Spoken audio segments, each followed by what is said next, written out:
200 चंद्रमा चलानी है। ये हमारा क्रम चला आ रहा है। पहली गाथा से शुरू हुआ था और वहां से करते करते यहाँ तक आ गए हैं। टीवी पे भी यही आ रहा है, तो वो उसी क्रम में ये है। इसके गाथा 14 तक अपना वो पंच कल्याणक है, वहाँ दाहोद का वहाँ हुआ था, और उसके बाद थोड़ा जयपुर में हुआ था, और उसके बाद ये क्रम यहाँ आया है। प्रकरण क्या है? समय सार परमागम भेद विज्ञान का शास्त्र है,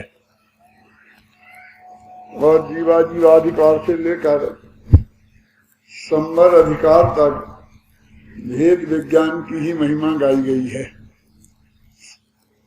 जो 29 प्रकार के भाव हैं, जिन्हें आचार्य अमृतचंद्र देव ने वर्णादि और रागादि कहकर 2 भागों में विभाजित किया है।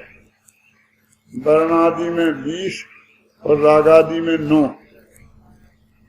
ये वर्ण से लेकर गुणस्थान पर्यंत जितने भी भाव हैं, ये मैं नहीं हूँ, ये मेरे नहीं हैं, ये बात जीवाधिकार में बताई। फिर मैं इनका कर्ता भोक्ता भी नहीं हूँ, ये बात कर्ता कर्म अधिकार में बताई। इस तरह इन 29 प्रकार के भावों से उनने भेद विज्ञान कराया। ये जुदे हैं और मैं जुदा हूँ, इसका नाम है भेद विज्ञान। लेकिन ये कई तरकीबों से पर पदार्थों के साथ संबंध स्थापित करने की कोशिश करता है। कभी कहता है कि यही मैं हूँ, कभी कहता है कि ये मेरे हैं, कभी कहता है कि मैं इनका करता हूँ, और कभी कहता है कि मैं इनका भोगता हूँ। तो आचार्य देव कहते हैं कि नास्ति सर्वोपि संबंधो पर द्रव्यात्म तत्व। पर द्रव्य में और आत्म तत्व में कोई भी संबंध नहीं है। कि तुम ये 4 प्रकार के संबंध तोड़ो, तब हम ये माने कि तुमने ये माना कि ये जुदे हैं और मैं जुदा हूं। पहले तो कहता है पुत्रादिक में, धनादिक में कि ये हैं तो मैं हूं, और हम यदि मान लो कोई 2, 4, 10, 25 लाख 50 लाख का घाटा हो जाए तो हम तो खत्म हो गए। मानता कि नहीं मानता? इसका मतलब पैसा कोई मैं माना था ना, कि मैं खत्म हो गया, तू तो अभी पूरा का पूरा मौजूद है। कभी कहता है ये समाप्त हो जाएगा तो मैं खत्म हो गया, कभी कहता है ये मेरा है, फिर कहता है मैंने इकट्ठा किया है, कमाया है, और कभी कहता है मैं इसका भोगता हूं। तो 4 प्रकार के संबंध तोड़े। किनसे? वर्णादि और रागादि से। माने 29 हैं।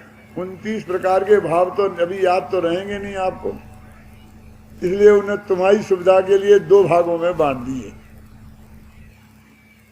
वर्णाद्यावा राग मोहा दयोवा सर्वे भावा भिन्न एवास पुंसा। इस भगवान आत्मा से वर्णादि और रागादि सभी भाव भिन्न ही हैं। छड़ैला में दौलत राम जी ने कहा ना, वरुणादि अनुरागादि ते निज भाव को न्यारा किया। किया क्या? न्यारा जाना। न्यारे तो वे हैं ही, उन्हें करना नहीं है क्या? लेकिन ये किया माने जाना। आत्मा का करना तो जानने रूप ही होता है। उसे न्यारा करने में कुछ करना नहीं पड़ता,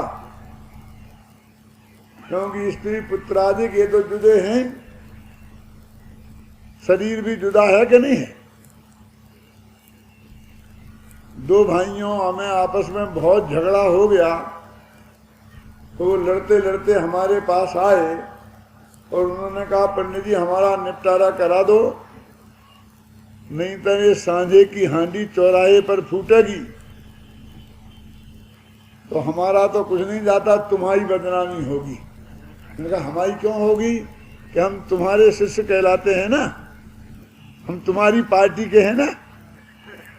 लोग कहेंगे देखो ये मुमुक्षु कैसे लड़ते हैं, इसलिए तुम हमारा ये निपटारा करा दो, नहीं तो तुम्हारी इज्जत बहुत खराब होगी हमसे ज्यादा। मैंने कहा वो तो ठीक है, लेकिन तुम्हारा बंटवारा करना क्या है ये तो बताओ, है? क्या बांटना है बोलो। तुम्हारे 4 लड़कियां हैं और भाई के 4 लड़के हैं, ऐसा करो 2 लड़कियां तुम उसे दे दो, 2 लड़के उसके ले लो। क्या तो लड़के वाला अटक गया है, मैं क्यों दे दूं, मैं तो एक नहीं दूंगा। तो फिर हमसे क्या कह रहे हैं? क्यों? ये तो बटे दोनों के, ये लड़कियां हैं ये लड़के हैं, ये तुम जानते नहीं हो क्या? क्या बांटना है बोलो। कि बाल बच्चे नहीं बढ़ते हैं तो क्या बढ़ती, पत्नियां बढ़ती हैं, तो क्या बात करते हो? तो जो जिसकी है उसी की रहेगी। तो बटने को तो बेचारे माँ बाप ही ने, क्यों बोलो। पत्नी बटेगी नहीं, बच्चे बटेंगे नहीं, तो बटने को कौन रहा? माँ बाप। तो माँ बाप भी बांटे जा सकते हैं क्या? कैसे बांटोगे? एक भाई के यहाँ माँ रहे और एक भाई के यहाँ पिता, ये बंटवारा सही होगा? उनका बुढ़ापा बिगाड़ोगे क्या? बोलो, ये तो सही नहीं हुआ। तो कैसा करें? दोनों को आधे आधे माँ बाप मिले, तो माँ बाप नहीं बटेंगे, फिर उनकी लाशें बटेंगी। और भाग्य से 3 भाई हुए तो एक को माँ और एक को बाप दे दो, कैसे चलेगा बोलो? कि 4-4 महीना तीनों के यहाँ रहेंगे, क्यों? कैसे बांटोगे? अरे भाई, जो बटा हुआ है वो बटा हुआ है, उसे कोई इकट्ठा नहीं कर सकता, और जो इकट्ठा है दुनिया की कोई ताकत उन्हें बांट नहीं सकती। बाल बच्चे अलग हैं, पत्नियां अलग हैं तो वे पत्नी अलग रहेंगी, और माँ बाप इकट्ठे हैं तो वे इकट्ठे ही रहेंगे, उन्हें किसी कीमत पर बांटा नहीं जा सकता। क्या आप तो बेकार की बातें ले बैठे? तो इनकी बात कहाँ कर रहे हैं हम तो जा कह रहे हैं कि ये रुपया पैसा बांट दो, मकान जायदाद बांट दो, क्यों? ये बटी बटाई नहीं है, क्यों? 4 भाई हैं और बाप के पास 4 करोड़ रुपया हैं, तो वे नहीं जानते हैं कि मेरा 1 करोड़ है? जानते कि नहीं जानते बोलिए? मान लो, कल्पना करो कि 3 करोड़ रुपया पिताजी के पास हैं और लड़के 2 हैं, तो दोनों जानते हैं ना कि हम 1.5 करोड़ का मालिक हूं मैं। कोई नहीं मानता कि मैं 3 करोड़ का हूं। इतने में अस्पताल से खबर आई कि अम्मा के बच्चा हुआ है। क्या? तो दोनों भाइयों को 1 सेकंड में पता नहीं चलता है कि 50 लाख का धाड़ा पड़ गया है। क्यों? कि अब जो 2 हिस्सेदार थे, अब उसकी जगह 3 हिस्सेदार हो गए। क्यों? तो क्या बांटना है? ज्ञान में तो सब बटा बटाया है। कोई ऐसे नोट थोड़ी बांटने के इस नंबर का नोट इसे देना, इस नंबर का नोट इसे देना। इसलिए कहते हैं भैया, बांटना फांटना कुछ नहीं है, कि पर पदार्थ और आत्मा दोनों बटे हुए हैं, दोनों के बीच में वज्र की दीवार है अत्यंता भाव की, है ना? सिर्फ हम आज तक जानते नहीं हैं, तो जानना है, इसी का नाम है न्यारे करना। वरुणादि अनुराग आदि निज भाव को न्यारा किया। तो 144 गाथा में समय सार की, कर्ता कर्म अधिकार और जीवा जीवाधिकार की सिर्फ इतनी सी बात बताई है। कितनी? कि ये 29 प्रकार के पदार्थ जिन्हें हम वर्णादि और रागादि कहते हैं, जिसमें स्त्री पुत्र मकान जायदाद रुपया पैसा नगर देश गांव माई बाप सब आ जाते हैं। ये मैं नहीं हूं, मेरे नहीं है, मैं इनका कर्ता भोक्ता नहीं हूं। इसका नाम है इन्हें न्यारा करना, न्यारा जानना। इतनी सी बात समझाई है समय सार की 144वीं गाथा तक। फिर कुछ लोग ऐसे होते हैं कि शास्त्र की में लिखी है, तर्क से समझा दिया, सब लोग कह रहे अब भैया अब नहीं चलेगी, अब तो इन्हें हमें अपना मानना छोड़ना ही पड़ेगा।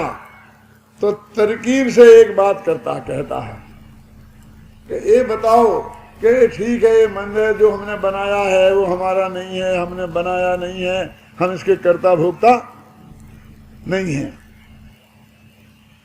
लेकिन एक बात बताओ, है तो ये बहुत बढ़िया ना, कैसा बना आप बताओ तुमने। क्यों? उसे ये सुनना है क्या? ये काय के लिए पूछता है? किसके लिए? इसमें ये कमी रह गई, ये कमी रह गई, ये क्या बनाया, इसके लिए नहीं पूछता है कोई। काय के लिए पूछता है? कि बना तो बहुत बढ़िया है, तो सामने वाले ने कहा कि बनी तो ये बन चीज है, बस साहब मुझे संतोष हो गया। कोई काय को संतोष हो गया? किस बात का संतोष हो गया? क्यों? कि मन में तो वो मान के बैठा है ना कि मैंने बनाया और तुमने कह दी बहुत बढ़िया बना, इसका मतलब मैंने बहुत बढ़िया काम किया। क्यों? अरे जब तेरा कोई संबंध ही नहीं है इससे, तो ये बढ़िया बना हो कि बुरा बना हो, तेरे को इससे क्या लेना देना। ये बात पुण्य पाप अधिकार में बताई कि जब ये पर पदार्थ तेरे हैं ही नहीं, तो ये अच्छे हैं कि बुरे हैं, ऐसा भेद करने से फायदा क्या। ये कर्म अपने हैं ही नहीं, तो उन कर्मों में पुण्य कर्म अच्छे और पाप कर्म बुरे, ऐसा भेद करने से फायदा क्या। अपने होते तो कुछ सोचते, अपने कभी होने वाले नहीं हैं, अपन इनके कर्ता भोक्ता होने वाले नहीं हैं, जिनका हमसे कोई संबंध नहीं होता, वो कैसे हैं इसकी हमें चिंता नहीं होती। क्यों? अपने घर में पोती पैदा हुई हो तो गोरी भूरी है, काली कलूटी तो नहीं है, इसकी चिंता होती है कि नहीं? और पड़ोसन के हुई हो तो हमें क्या लेना, चाहे जैसी हो, वो तो अंधी हो तो हमें क्या फर्क पड़ता है। क्यों भाई साहब? जब ये परद्रव्यों के साथ हमारा कोई संबंध है ही नहीं, तो उसमें अच्छे बुरे का भेद करना ये पुण्य पाप संबंधी भूल है। ये पुण्य पाप अधिकार में सिर्फ इतनी सी बात बताई है। पाप बुरो पुण्य भलो, ऐसी जो तेरी अनादिकालीन मान्यता है उसमें कोई दम नहीं है। दोनों एक से ही हैं और वे दोनों ही तेरे से भिन्न हैं। क्या मतलब? ये तो ठीक है ही, लेकिन अच्छा हम अशुभ भाव नहीं करें, एक शुभ भाव तो करें ना। क्यों? क्या कहते? अब ये बोलो, करें कि नहीं करें? भैया करें कि नहीं करें ये सवाल कहाँ खड़ा होता है। सवाल तो ये है कि हम इसके कर्ता हैं कि नहीं हैं। हमें ये निर्णय करना, इसकी कोई बात ही नहीं करता। तुम जैसा कहो वैसा करें हम तो, लेकिन तुम उसमें कुछ कर ही नहीं सकते हो। हम तुम्हें ये समझाना चाहते हैं, वो तुम सुनना ही नहीं चाहते हो। तुम पर में कुछ कर ही नहीं सकते हो। असली मुद्दे की बात तो ये है। अब वो इसकी बात आप बताओ, तो आप तो जो कहोगे हम वो करेंगे। क्यों? किसमें? पर में। क्यों? हम कहते पर में कुछ करो ही मत। हाँ नहीं करेंगे, नहीं कर, अरे नहीं करेंगे नहीं, तुम करते ही नहीं हो, ना आज तक किया है और ना कभी कर पाओगे। ये समझो, इसका नाम नहीं करना है। ये पुण्य पाप अधिकार तक हो गई बात। फिर वो कहते हैं भैया तुम्हें इतना रस है ना ये पुण्य का, तो हमें ये बताओ कि ये पुण्य और पाप हैं, ये आश्रम के भेद हैं कि तुम्हारे आत्मा के? क्यों पुण्य आश्रम पाप आश्रम होता ना है? तुम ये निर्णय करो कि जिंदगी में से तुम ये अच्छे और बुरे कहते हो, करने की हमसे सलाह मांग रहे हो, ये किसके भेद हैं? तुम्हारे हैं कि आश्रम के? ये तो भेद तो आश्रम के हैं, आश्रम के हैं, बंध के हैं कि आश्रम के? पुण्य बंध पाप बंध, क्यों? ये तो भैया आश्रम बंध के भेद हैं। तुमने अपने मान बैठे थे, और आश्रम के बारे में तो आपने छड़ाला में पढ़ा है, आश्रम दुख कारे घनेरे, बुद्धि बनते तिने नेरे बेरे, कि आश्रम बहुत दुख देने वाले हैं और बुद्धिमान लोग इन्हें छोड़ देते हैं। उनने ऐसा भेद नहीं किया कि पापाश्रम छोड़ देते हैं और पुण्याश्रम करते हैं, क्यों? क्या लिखा? आश्रम दुख कार घनेरे और बुद्धिवंत तिने, बस थोड़ा ही फर्क पड़ता है। पाप का उदय आए तो एकदम प्रतिकूलता हो जाती है, तकलीफें खड़ी हो जाती है ना, और पुण्य के उदय आए तो ये थोड़ी भोग सामग्री अनुकूलता से प्राप्त हो जाती है, यही होता है ना। और क्या है, अब वो भोग सामग्री तुम्हें अनुकूलता से प्राप्त हो गई और फिर हमने उसे भोगा, तो पुण्य बंधेगा कि पाप? बोलो, तो कितना सा फर्क हुआ? तो एक ही स्टेप का फर्क हुआ।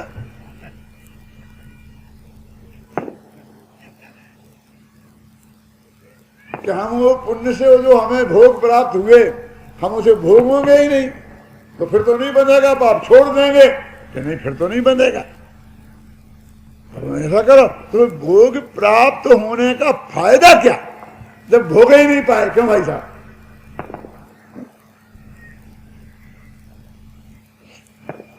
हम तुम्हारे लिए ये बहुत बड़ी बढ़िया मिठाई दे रहे हैं, लेकिन तुम्हें चखना तो बहुत दूर, सूंघना भी नहीं। क्या हम तुम्हें 10 करोड़ रुपया दे रहे हैं, लेकिन तुम इसमें एक नया पैसा अपने भोग के लिए खर्च नहीं कर सकते, तो फिर अपन चौकीदार बन के रह गए। क्यों? ऐसे वे करोड़ रुपया हमारे किस काम के? बोलो बताओ। वो पुण्य का ऐसा उदय, भोग सामग्री मिली, वो हमारे किस काम की? कि भोगे तो पाप बंधे और त्यागे तो पुण्य बंधे। तो त्यागे तो त्यागने ही है, तो मिले ही क्यों की क्या जरूरत है? हाथी जैसा स्नान क्यों करते हैं, गज स्नान है? कि पहले खूब नहाया और सारा कीचड़ अपने शरीर पे डाल दिया। ये भैया आश्रम के भेद हैं, ये बात से बताई काय में? आश्रम अधिकार में। और कितनी गाथा निकल गई। इस तरह इन पर से भेद विज्ञान कराते कराते आश्रम अधिकार तक आए, फिर संबर अधिकार में भेद विज्ञान का अभिनंदन करते हैं, ऐसा लिखा है। पहली पंक्ति पढ़ना समय सार में, उसमें लिखा है कि अब भेद विज्ञान का अभिनंदन करते हैं। और अभिनंदन में बहुत सी बातें लिखी, और यहां तक लिखी है कि जितने जीव आज तक मोक्ष में गए हैं वे सब भेद विज्ञान से गए हैं, और जितने जीव संसार में रखड़ रहे हैं वे सब भेद विज्ञान के अभाव में रखड़ रहे हैं। लिखा कि नहीं? भेद विज्ञानता सिद्धा सिद्धा एकिल केचना, अस्सई भाव तो बद्धा बद्धा एकिल केचना। क्यों लोग शिकायत करते हैं हमसे कि 3-3 साल मंगा के रख लिए सामने, पढ़ते तो एक पंक्ति नहीं है, और अपनी ठोके जाते हैं।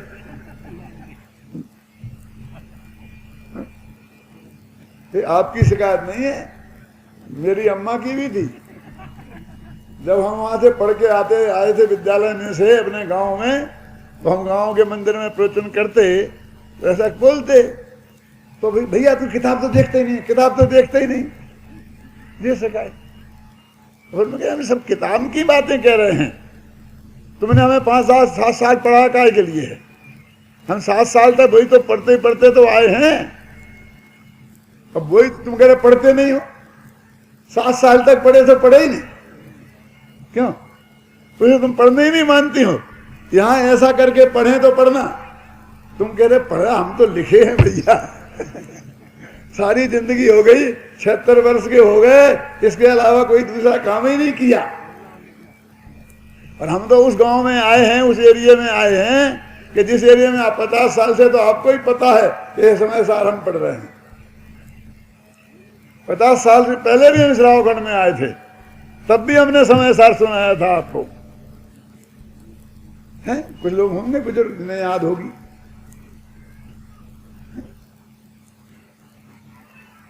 तब से लगातार पढ़ाई तो रहे हैं, और क्या किया?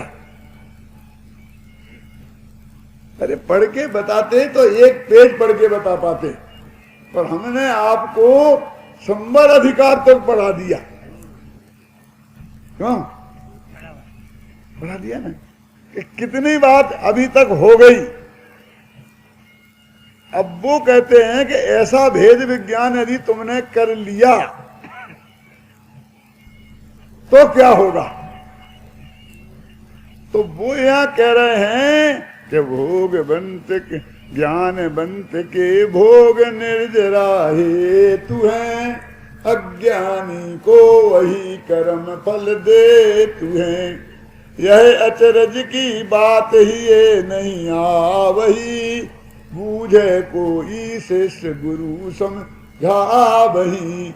कि निर्जराधिकार में कहते भैया एक दफे तुमने वो सच्चा भेद विज्ञान कर लिया, श्रद्धा पूर्वक इन पर से भिन्न अपने भगवान आत्मा को जान लिया, क्या? तो तुम 5 इंद्रियों के भोगों के बीच में रहोगे तो भी तुम्हें निर्जरा होगी। ये निर्जराधिकार है, हल नहीं ना? और ये नहीं जाना तो तुम कितना ही व्रत उपवास करना, कितना ही क्रियाकांड करना, क्रियाकांड से ना मिले यह आत्म अभिराम, और ज्ञान कला से सहज ही प्रगट आत्मा राम। ये निर्जराधिकार ने बताया, ये निर्जराधिकार चल रहा। इस तरह मैंने अभी तक आपको 214 गाथाओं में क्या बताया, ये बात बता दी। कितने 10 मिनट में, 15 मिनट में, जो भी हुए हों, 20 मिनट में कितना बता दिया। अब अपनी 215वीं गाथा चलनी है, वहां आ गए अपन। पता तो होना चाहिए कि हम कहां खड़े हैं, हैं? अपन अपनी कार दौड़ाते चले जाते हैं तो बार बार देखते हैं कितने किलोमीटर आगे और कितना किलोमीटर अभी बाकी है, और हम कहां खड़े हैं, होता है ना? रात के 2 बजे आपकी आंख खुले, रेलवे में बैठे हो, तो पड़ोसी से पूछते हो ना, भैया कौन सा स्टेशन है? क्यों? एक ही प्रश्न होता है कि नहीं? कहां तक आ गए? तो अपन कहां तक आ गए? अभी तक हमने 3-4 साल में जो समय सार सुनाया आप लोगों को, वो कहां तक आ गए, ये बात बताइए। अब देखिए अपना एक कलश है, 146वां कलश जो अपन पढ़ते हैं, और इसके बाद में गाथा आएगी 215वीं। ये कलश उसकी उत्थानिका का, उत्थानिका जानते हैं, जो आरंभ करते हैं ना, जो हेडिंग देते हैं, उसका कलश है कि पूर्व मध्य निज कर्म विपाकात ज्ञानिनो यदि भवत्युपयोगाम तदत्वराग वियोगात नून मेति न परिग्रह भावम। क्या? होय कर्म के उदय से ज्ञानी के जो भोग, परिग्रह तो पावे नहीं क्योंकि राग वियोग। कि पूर्व कर्म के उदय के अनुसार अनुकूल प्रतिकूल भोग सामग्री तो मिलती ही है, क्या? लेकिन होय कर्म के उदय से, ज्ञानी के जो भोग, ज्ञानी को कर्म के उदय से भोग सामग्री भी मिलती है और उसे भोगने के भाव भी होते हैं। थोड़ा बहुत कर्म फिलोसफी तो आप जानते होंगे, पढ़ा होगा ना कर्म के बारे में, क्योंकि हम तो समय सार पढ़ने वाले हैं, हमें कर्मों और उनसे क्या लेना देना। थोड़ा गोमर सार भी पढ़ो। आप जानते हैं कि अब कर्म दो प्रकार के होते हैं, घातिया और अघातिया। ये नाम तो सुने होंगे कि नहीं? तो अघातिया कर्मों के उदय से हमको संयोग मिलते हैं। स्त्री पुत्र मकान जायदाद रुपया पैसा नगर देश गांव, ये जो हमें प्राप्त हुए हैं, ये कैसे हुए हैं? अघातिया कर्मों के उदय से। घातिया और पुण्य और पाप का भेद अघातिया कर्मों में होता है, घातिया कर्मों में नहीं। घातिया कर्म तो सब पाप ही पाप हैं। तो ये जो स्त्री पुत्र मकान जायदाद रुपया पैसा जो हमें मिले हैं, ये कैसे मिले भैया? अघातिया कर्म के उदय से। अभी तक आपने ये सुना होगा हमें जैसे पंडितों से कि पुण्य के उदय से मिले। क्यों बोलते ना सब भैया, ये सब हमें जो मिला है आपकी कृपा से, पुण्य के उदय से हमें तो सब मिला है। लेकिन ऐसा नहीं है, धोखे में मत रहना। ये सभी संयोग पुण्य के उदय से मिलते हों ऐसा नहीं है। रामचंद्र जी जैसा बेटा राजा दशरथ को पुण्य के उदय से मिला था। क्यों? तो राजा शरणक को कौनक जैसा बेटा भी पुण्य के उदय से मिला होगा, जिसने उन्हें जेल में डाल दिया था। क्यों बोलो? औरंगजेब जैसा बेटा भी शाहजहां को पुण्य के उदय से मिला होगा, जिन्हें जेल में डाल दिया था।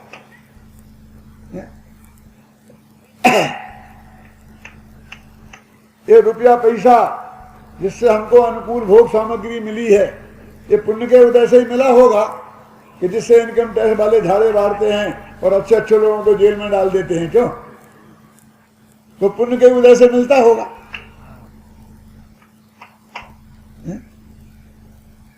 सीता जैसी पत्नी यदि राम को पुण्य के उदय से मिली थी, तो सूर्पणखा जैसी पत्नी भी पुण्य के उदय से मिलती होगी।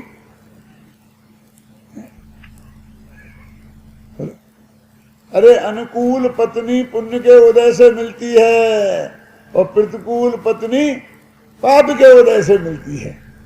अनुकूल पति कमाऊ सुंदर धर्म की रुचि वाला सात्विक वृत्ति वाला पति यदि पुण्य के उदय से मिलता है, तो शराबी कबाबी क्यों जुआरी पति पाप के उदय से मिलता है, कोई पुण्य के उदय से मिलेगा? यानी अनुकूल संयोग पुण्य के उदय से मिलते हैं और प्रतिकूल संयोग तो अघातिया कर्मों में पुण्य और पाप दो ही तरह के होते हैं भाई साहब। घातिया तो पाप ही पाप होते हैं। तो ये जो संयोग हमें मिले हैं, संयोग माने 5 इंद्रियों की भोग सामग्री, वो पुण्य के उदय से भी मिलती है और पाप के उदय से भी मिलती है। अब उसको भोगने का भाव हमारे मन में, वो तो पुराने पुण्य से पाप से मिल गए, ये कैसे होता है? तो ये घातिया कर्म के उदय से होता है। देखो अब फिर सुनना ध्यान से। ये अभक्ष भक्षण मांस मदिरा ये भले ही तुम्हें मिल गई पुण्य से या पाप से, लेकिन इसे पीने का भोगने का भाव वो अघातिया कर्मों के उदय से नहीं होता, वो घातिया कर्मों के उदय से होता है। अघातिया कर्मों के उदय से संयोग मिलते हैं, भोग सामग्री मिलती है, और घातिया कर्मों के उदय से वो भोगने का भाव आता है। अब वो कहते हैं कि यदि हमारे ज्ञान में ये बात आ गई, पर कदाचित पुराने कर्म के उदय से हमें वो भोगने भी पड़े, तो भी ज्ञानी को बंध नहीं होता। अब ये खतरनाक बात है। अज्ञानी को होता है और ज्ञानी को नहीं होता है। तो क्या कहते हैं, ज्ञानवंत के भोग निर्जरा हेतु हैं, अज्ञानी को वही कर्म फल देतु हैं। ये बात कह रहे कि ज्ञानी के तो कर्म झड़े उसी से और अज्ञानी को पाप बंधे, ऐसा अन्याय कैसे? भोग दो ही भोग रहे। देखो भाई, एक सिपाहियों की टुकड़ी है और जनता में ड्यूटी पे लगा दी है, बिल्कुल बंदूक खोल के रखे हैं और ऊपर से ऑफिसर ऑर्डर देता है कि गोली चलाओ। क्यों जी? तो वो गोली चलाता है तो पाप किसे ज्यादा लगेगा, चलाने वाले को कि ऑर्डर देने वाले को? तो ऑर्डर देने वाला तो वो कर्म है, तो भोग, समझ गए ना? वो तो उसको कोई द्वेष नहीं है, उसे थोड़ी गुस्सा आ रहा है सामने वाले पे कि वो गोली से उसे चला के मार दे।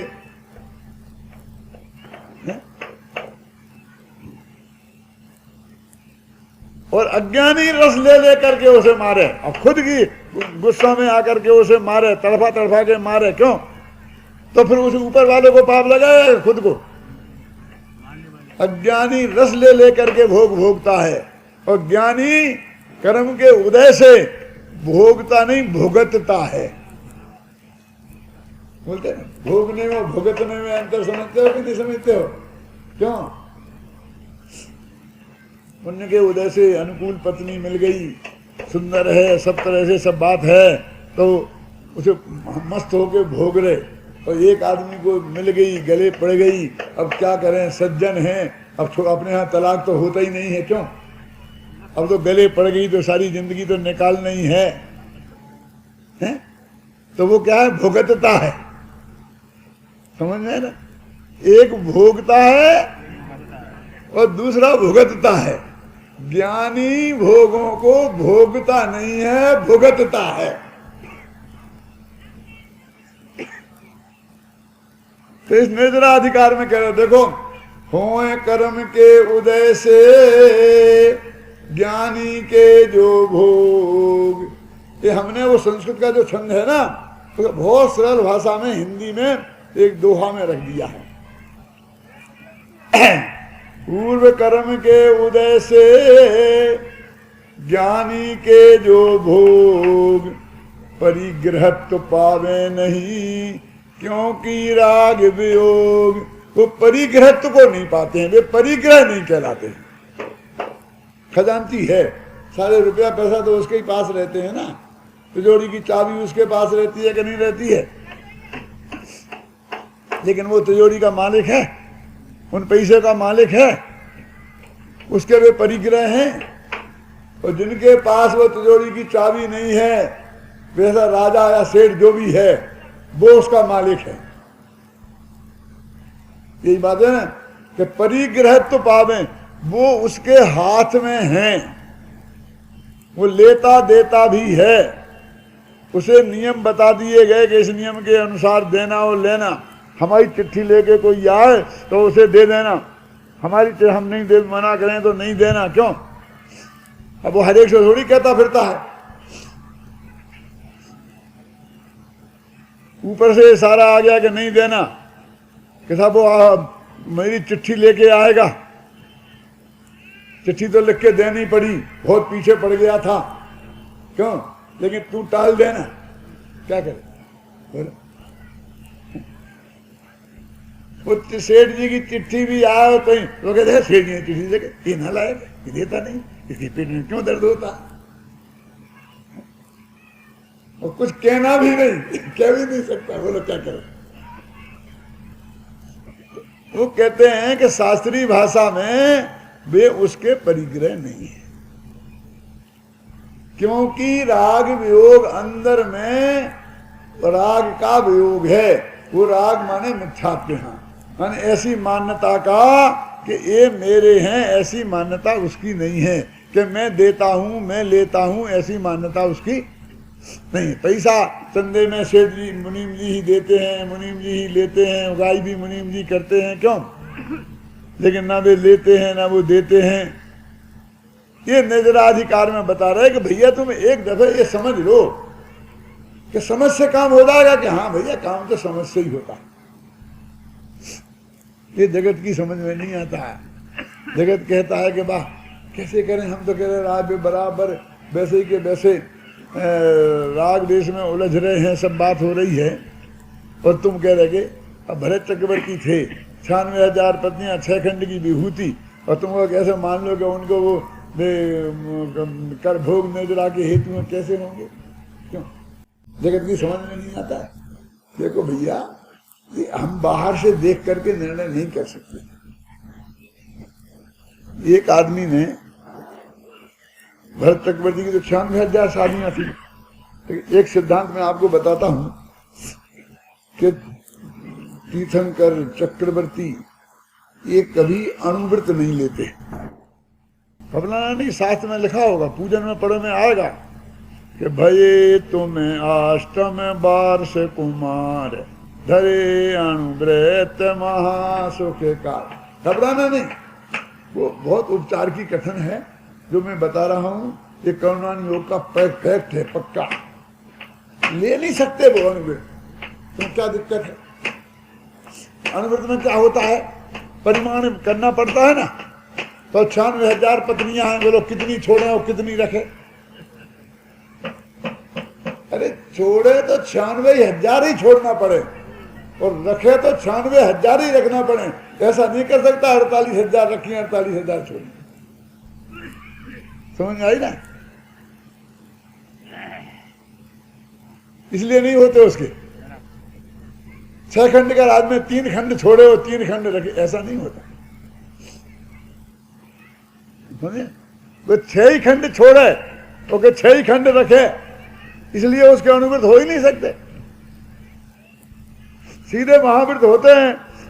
और वो तो भैया किसने कौन देता है, जिसको कोई कमी हो, जिसके पास कमी नहीं है पैसे की, वो किस्तों में क्यों चुकाएगा? भैया आप ले लो 1 लाख रुपए दान में दे दो, 20-20 हजार साल में 5 साल में देना। हमें ऐसे सेठ भी दिखे मिले हैं, पंडित जी हमने ये नहीं सीखा है, हम तो देंगे तो पहले देंगे और बाद में कहेंगे। हम कर्जा नहीं लेते हैं 5 साल में चुकाते नहीं, कहते कि नहीं कहते? और जिनके पास वास्तव में नहीं है तो ये कमाएंगे और देंगे क्यों? ऐसा होता कि नहीं? तो वो तो इतने उग्र पुरुषार्थी हैं कि वे छोड़ना चाहे तो 1 मिनट में छोड़ दें सब।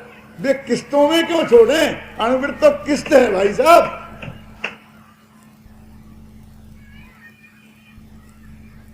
लेकिन वही भरत चक्रवर्ती जब वो युद्ध करने गया था, भगवान ऋषभदेव की दिव्य ध्वनि छोड़कर, तब और जब वो 8 घंटे बाद दीक्षा लेने वाला है, तब भी उसके बाद 94,000 पत्नियों और 6 खंड की विभूति थी कि नहीं थी?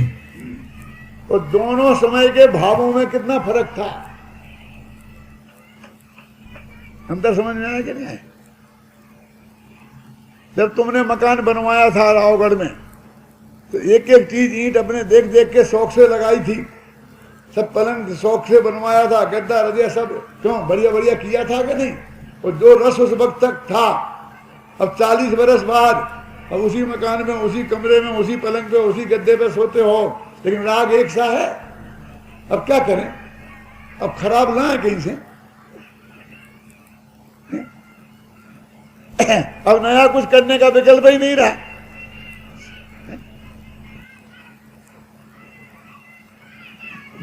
वही चीजें तो तुम्हारे साथ रहेंगी कि नहीं रहेंगी? लेकिन अंदर से कितना फर्क पड़ गया।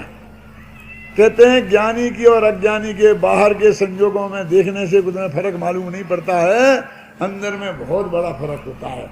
एक उदाहरण देके मैं आपको बात बताता हूं। 4 भाई एक साथ घर में एक थाली में बैठ के खाना खाते हैं। खंडेर वालों में ऐसा बहुत होता है, भाई एक थाली में बैठ के नहीं खाते, समझते हैं कुछ झगड़ा हो गया है।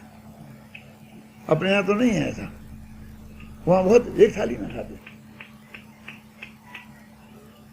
लेकिन चारों को कर्म का बंद एक सा होता होगा, दाल भी वही, सब्जी भी वही, रोटी भी वही, चटनी भी वही, सब खाते कि नहीं खाते?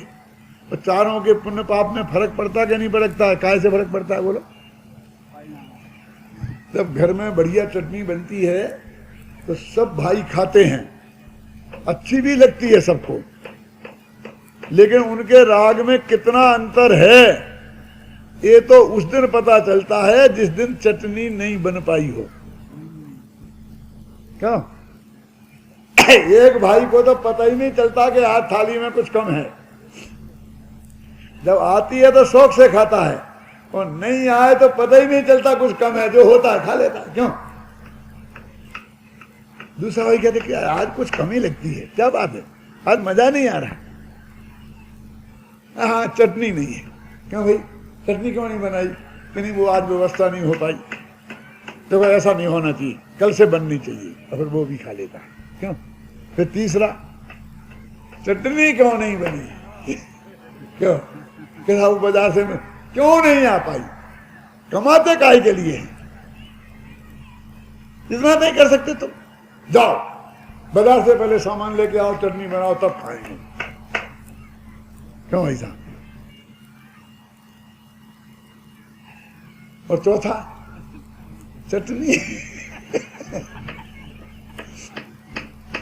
अरे बाजार से लाओ, मैं तो खाऊंगा ही नहीं, और भी कोई नहीं खाएगा, मैं तो बैठा रहूं, तो तुम मजे से खा, ये नहीं चलेगा। क्यों? तब चटनी नहीं मिली तो पता चला कि चारों के राग में कितना अंतर, और होती तो चारों खा के चले जाते। अब पाप में फर्क पड़ता, चटनी सबने एक सी खाई और पाप में अंतर पड़ जाता। एक को अनंतानबंदी का पाप लगता, एक को अप्रत्यक्ष। समझ गए? मान्यता से कितना फर्क पड़ जाता है वो बात है। यहाँ बनारसी दास लिखते हैं इसी का, पूर्व कर्म उदय रस भुंजे, ज्ञान मगन ममता न प्रपुंजे। कर्म के उदय का रस को भोगता है ज्ञानी, लेकिन ज्ञान अपने ज्ञान में मगन है, उसमें ममता नहीं रखता है। उर में उदासीनता लहिए, यों बुद्धिवंत परिग्रह बंत न कहिए। इस प्रकार ज्ञानी जन परिग्रह वाले नहीं कहलाते, दोनों परिग्रह के बीच में हैं। फिर भी दोनों की स्थिति है, ज्ञानी और अज्ञानी की। इसलिए वो कहते हैं भाई कि तुम सबसे पहले छोड़ने की बात करने के पहले ये तुम्हारे हैं कि नहीं हैं, इस बात पर गंभीरता से विचार कर। मैंने एक धर्म के दर्शन नामक किताब लिखी है, आपने पढ़ी होगी, देखी होगी। तो उसमें आकिंचन्य नाम का धर्म है, आकिंचन्य धर्म 9वां धर्म, और उसमें परिग्रह के त्याग को आकिंचन्य बोलते हैं ना, ये तो आप जानते होंगे ना। उसमें मैंने 2 पंक्तियां लिखी, बहुत मार्मिक हैं। क्या है वो पंक्तियां? वो है पंक्तियां कि कुछ लोग परिग्रह के जोड़ने में मगन हैं। क्या? कुछ लोग परिग्रह को जोड़ने में मगन हैं, और कुछ लोगों को धर्म के नाम पर छोड़ने की धुन सवार है। ध्यान से सुनना, फिर बोलता हूं। कुछ लोग परिग्रह को जोड़ने में मगन हैं, और कुछ लोगों को धर्म के नाम पर परिग्रह को छोड़ने की धुन सवार है। पर ये कोई सोचना ही नहीं चाहता कि ये परिग्रह मेरा है कि नहीं। यदि ये निर्णय हो जाए कि ये मेरा है ही नहीं, तो क्या छोड़ना और क्या जोड़ना, बोलो?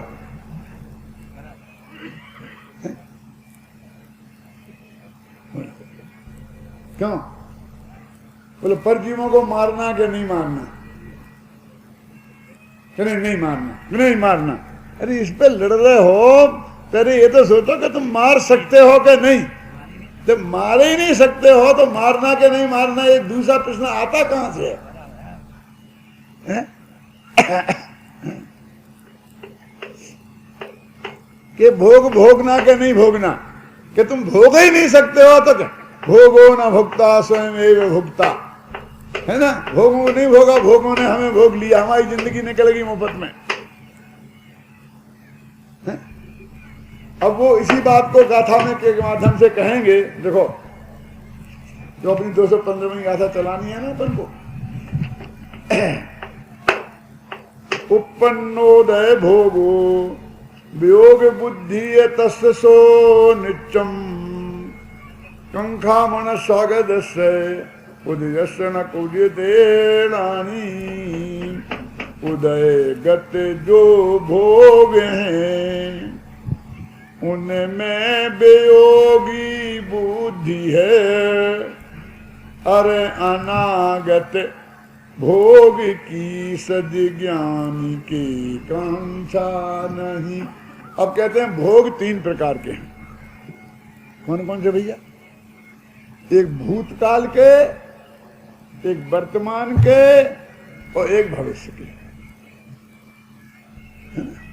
अब हमें भूतकाल में अपन जितने भोग भोगे आज तक, और भविष्य में जो भोगेंगे, और वर्तमान में जो भोग रहे हैं, अब अपने अपने जीवन पे लगा लो। मान लो 60-70 वर्ष की हमारी उम्र है, तो हम पुराने भोग भोग के याद कर करके मजा आता है ना। उस वक्त मजा आया था, अरे खीर तो उनके यहाँ जैसे बनी थी सावन पे, ऐसी हमने आज तक कहीं खाई नहीं। क्यों? उनकी शादी में गए थे, जब चूरमा बाटी जैसी बनी थी, ऐसी चूरमा बाटी हमें कभी आज तक मिली नहीं। अरे खाई होगी, जब खाई होगी पेट में तो निकल गई है, तेरे दिमाग में अभी भी भर गई। ये तो भूतकाल के भोग। एक वर्तमान में जो हम भोग रहे, एक भविष्य के भोग। ये अज्ञानी जीव तीनों भूकाल के भोगों को प्रति समय भोगता है। क्या पुराने याद कर करके भोगता है? भोगता क्या नहीं भोगता? पुराने भोगों को याद कर करके रस लेता है, आनंद आता है, खुश होता है। वर्तमान के तो भोगता ही है, और भविष्य में भी ऐसा होगा, ऐसा होगा, ऐसा होगा। तीनों काल के। एक भाई रास्ते में जा रहे थे, तो वे हमसे बोले, पंडित जी ये अपना मकान है। मैंने कहा अच्छा, हमने तो सुना तुम किराए के मकान में रहते हो। बोले हाँ, अभी तो किराए के मकान में रहते हैं, लेकिन पहले भी अपना ही था, तो क्या करें? निकाल दिया हमने, से निकाल दिया 50 लाख में। अच्छा, मकान को निकाल दिया तुमने? क्या मकान ने तुम्हें निकाल दिया? मकान तो वो वहीं का वहीं खड़ा है, वो तो 1 इंच नहीं जगह निकले तो तुम हो गए थे, और हमने निकाल दिया। तुमने निकाल दिया ना, और 50 लाख अपनी जेब में रख लिए कि हाँ फिर भी ये हमारा है। समझ गए ना? अभी भी उसमें एकत्व बुद्धि चल रही है। जब तुमने निकाल ही दिया है तो हमारा है क्यों कहते हो? होता क्या नहीं होता? फिर आगे आए कि ये भी अपना है। ये कैसा कि इसमें हम किराए से रहते हैं, ये भी अपना। फिर आगे गए कि ये भी अपना है, क्यों? इसे खरीदने का विचार है। तीनों में एक भी अपना नहीं है। सोच लो, तीनों में एक भी अपना नहीं है, लेकिन 3 काल के परिग्रह को मैं अपनापन लगाता है। ये इसमें लिखा है सब, समझे ना? मैंने गाथा तो पढ़ी थी, पद्यानुवाद पढ़ दिया तुमको, तो और हिंदी भी पढ़ दूंगा। देखो भाई, मैंने सारी जिंदगी पढ़ा है, फिर लिखा भी मैंने ही है, और उसके बाद भी जब मैं यहाँ प्रवचन करने आता हूँ तो पहले पढ़ के आता हूँ। फिर भी तुम में जगह पढ़ो पढ़ो, कितना पढ़ूं? अरे तुम सुनो कुछ, तुम्हें कोई शक हो तो घर पे जाकर पढ़ लेना। उनमें वियोगी बुद्धि है। देखो क्या कह रहे हैं, उदयगत जो भोग हैं उनमें वियोगी बुद्धि है। जो वर्तमान तीनों तरह के, तो भूतकाल के गए अब कहते उनको क्या करना, गए तो गए, हो गया वो, तो उन्होंने हम कुछ कर ही नहीं सकते, तो सब मानते ही हैं। भोगे तो भोग लिए, नहीं भोगे तो नहीं भोगे, जो कुछ हुआ। इसे भूतकाल के भोगों को तो वो याद नहीं करता मुफ्त में ही, और भविष्य के भोगों की कांक्षा नहीं करता, क्योंकि उसकी भोगों में सुख बुद्धि ही नहीं है। अब रह गए वर्तमान के। देखो 3 काल में भूतकाल कितना अनंत, भविष्य कितना उससे अनंत गुणा, और वर्तमान एक समय का।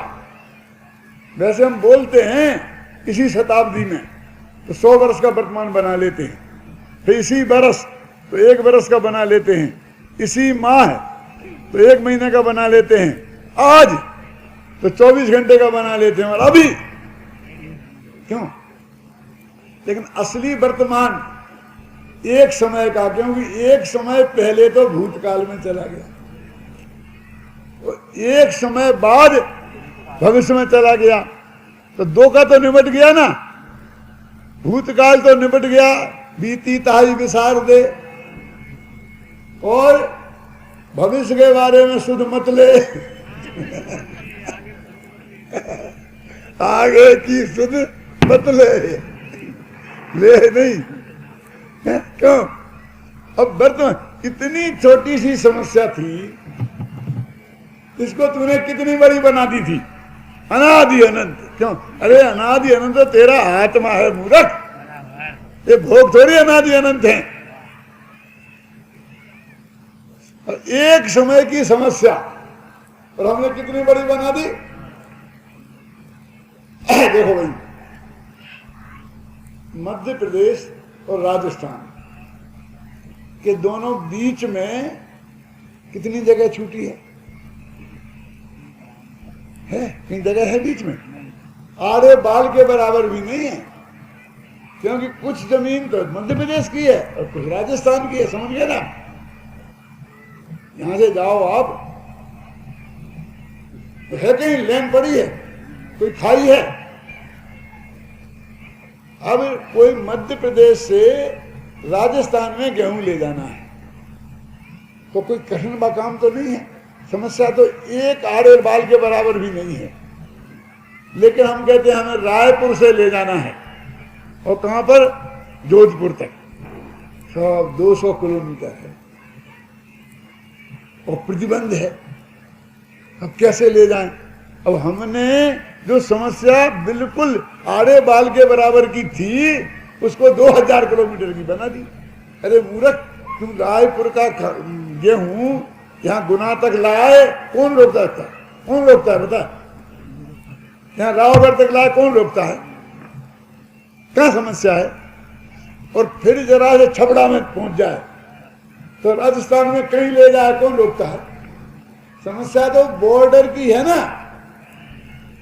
इतनी छोटी सी की समस्या को हमने कितनी बड़ी बना दी। समस्या तो वर्तमान की है कि भैया वो भी तो निपटानी पड़ेगी ना। यहाँ निपटाते हैं, कैसे निपटेगी? उसमें वियोगी बुद्धि है भैया, हमें तो नहीं चाहिए। अब कर्म के उदय से भोगने पड़ रहे हैं तो भुगत लेंगे। क्यों? आपने बहुत बढ़िया, हम आए तो बहुत बढ़िया चूरमा बांटे, न मालूम क्या क्या चीज़ बढ़िया होती, मुझे मालूम नहीं ज़्यादा। यहाँ रावगढ़ में क्या चीज़ बढ़िया होती है? जो कोई मेहमान आए आपके बहुत प्रिय, तो उनको आप बनाते हो। क्यों? कि बहुत खुशी प्रसन्नता से आज हमें बड़ा मौका मिला है तो सारा माल मसाला इनको ही खिला दें। होता कि नहीं होता? अब आपने खूब तैयारी करी, अब हमारा पेट खराब है, डॉक्टर ने कह दिया घी नहीं खा सकते मिर्ची नहीं खा सकते, नमक बंद है, ब्लड प्रेशर खराब है। अब क्या करें? अब बोलो क्या करें?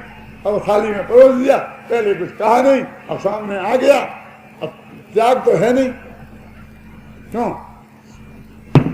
लेकिन खा सकते नहीं हैं तो क्या करते हैं? फिर बोलिए, आप बहुत प्रेम से खिलाते हो और हम भुगतते क्यों? और बीच में कहते जाते बहुत बढ़िया, बहुत बढ़िया। क्यों? कैसा कहा जाता है तो भोजन के बारे में महिलाएं पूछे कैसा बना, तो ऐसा कहा जाता है कि बहुत बढ़िया, बहुत बढ़िया। इसलिए कहते हैं जब बेई बातें महिलाएं खाती हैं वही खाना, तो नहीं इसमें तो नमक ही नहीं, इसमें तो मिर्ची इतनी ज्यादा हो गई कि पंडित जी तो बहुत प्रशंसा कर रहे थे, बहुत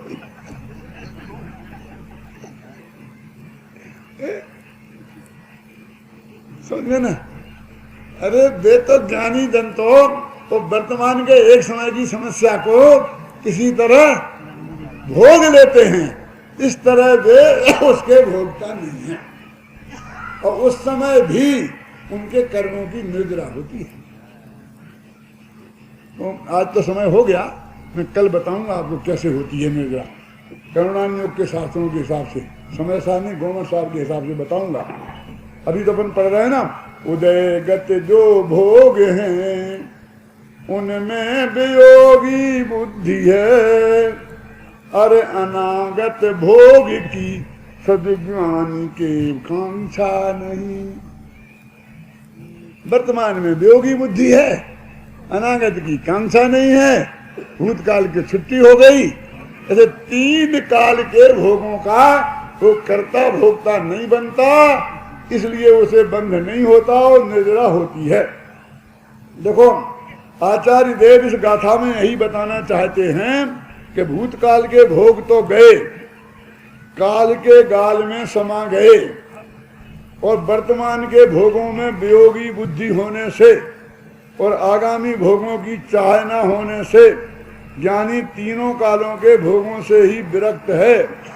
इस कारण उसे ना तो इनका परिग्रह होता है और ना ही इनसे होने वाला बंध होता है। ये बात निर्जरा अधिकार में बता रहे। आप कहोगे कैसी बात है कि इनको छोड़ो, छोड़ने का तो उपदेश दे नहीं रहे। अरे भैया ज्ञान में ये भोग सुखरूप नहीं है और इनका तू कर्ता भोक्ता नहीं है, ये समझना ही वास्तव में इनको छोड़ना है। क्या ये समझना कि ये मैं नहीं हूं, ये मेरे नहीं है, ये ही छोड़ना है, क्योंकि आज तक ये तेरे हुए ही नहीं। इनका एग्रीमेंट किनके साथ है? करण के उदय के साथ है। भाई साहब आप समझते हो कि आपके कर्तृत्व के साथ है, मैंने खूब कोशिश करके संभाल के रखूंगा तो रहेगा, धोखे में मत रहना, कर्म खलास हुआ गया। समझे ना? चक्रवर्ती का बेटा आज तक चक्रवर्ती नहीं हुआ और चक्रवर्ती का बाप भी चक्रवर्ती नहीं होता, तीर्थंकर का बाप भी तीर्थंकर नहीं होता और तीर्थंकर का बेटा भी तीर्थंकर नहीं होता। वो उसी के साथ जाती है। भाई साहब जो चक्रवर्ती मरता है कि मोक्ष जाता है कि दीक्षा लेता है, उसी समय वो जो 32,000 मुकुटबद्ध राजा होते हैं ना, वो सब आजाद हो जाते हैं और इस देश के इसके 32,000 टुकड़े हो जाते हैं, हर एक का अपना अपना देश। समझ नहीं ना? एक सेकंड में बेटे को चाह जैसा राज तिलक करे, वो उसके राज तिलक करने से क्या होता है कि सारे वे मान जाएंगे कि इनको माना था तो उसे मान लेंगे। ऐसा नहीं है, क्योंकि वो उसके पुण्य का संयोग था, वो उसके साथ गया और वो इस बात को बहुत अच्छी तरह जानता है। ख्याल में आई ना? तो इसलिए कहते हैं भाई कि ये तुम इस बात को समझो कि ये तेरे हैं ही नहीं, कि छोड़ने के नहीं छोड़ने, तुम्हें तो छोड़ने के नहीं छोड़ने के चक्कर में पड़े हो। तो कहते अच्छे पंडित जी आए कि ये कहते छोड़ने की भी जरूरत नहीं है, छोड़ने की भी जरूरत नहीं है, भरी पल्ली खाओ, तो क्या कहते हैं गनोड़े खाओ, भरी पल्ली ओढ़ो, गनोड़े खाओ, मोक्ष चले जाओ, ऐसा धर्म है। अरे हम क्या कहते हैं उसका भाव समझो गहराई से। ख्याल में आई ना? ये तो पुण्य के साथ बंधे हैं, इनका एग्रीमेंट तेरे साथ नहीं है। तो 1-2 मिनट का उदाहरण देके खत्म करता हूं बात। सच्ची घटना है कि हम बम्बई में एक सेठ जी के घर ठहरे थे और हमको जहां जाना था प्रवचन करने के लिए उनने नौकर को बुलाया, ड्राइवर को बुलाया, ऑर्डर दिया कि पंडित जी को वहाँ प्रवचन करने जाना है तो वहाँ छोड़ के आओ। तो मैंने कहा नहीं, हम मंदिर भी जाएंगे, पहले मंदिर जाएंगे, फिर दर्शन करेंगे और फिर बाद में हम वहाँ प्रवचन करने जाएंगे भारतीय विद्या भवन में। बोले ठीक है, पंडित जी जहाँ जाएं उनको वहाँ ले जाओ जहाँ वे कहें। चले गए। हम सुना अब हमारे अंदर में, जब हम जहाँ कहेंगे जाएंगे, हम कहा मंदिर चलो, वहाँ चले गए, फिर वहाँ से गए, हमने कि यहाँ चलो वहाँ चलो। 1-2 घंटा घुमाया, तब पहुँचे तो जाके छेड़ दी उसकी हक। क्यों, कितनी देर में, कहाँ लगाई? जब आपने कह दिया था पंडित जी जहाँ कहे चले, पंडित जी जाके यहाँ चले गए। तुझे मालूम नहीं था, स्कूल से लड़की लेने जाना था, मैंने इतना कहा था मंदिर हो गया, वहां छोड़ के आ जाता। अब क्या दी उनको, फिर दूसरे दिन कह दिया मैंने। अब दूसरे दिन हम तो वही समझ रहे ये हमारे अंदर है। क्यों? और हमने उससे कहा हुआ चलो कि नहीं साहब मैं तो नहीं जाऊंगा, मैं तो सिर्फ भारतीय विद्या भवन जाके आपको छोड़ के मुझे जाऊंगा।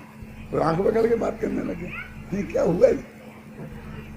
अरे वो तो कल भी तुम्हारी आज्ञा में नहीं था, तो उनने कह दिया था क्या कि जहां कहे वहां जाना। वो सेठ जी का नौकर है, तुम्हारा नहीं। ये सारे संयोग कर्म के नौकर हैं, तुम्हारे नहीं। धोखे में मत रहना बेटा। क्या वो गए तो ये गए, तुम जिन्हें अपना माने, तुम्हारी इच्छा से इनमें कुछ भी चलने वाला नहीं है। ये समझो, हम छोड़े कि नहीं छोड़े तुम्हारे हाथ में है क्या। जब तक इन्हें रहना है रहेंगे और जब जाना है जाएंगे। हम ये बात कहना चाहते हैं।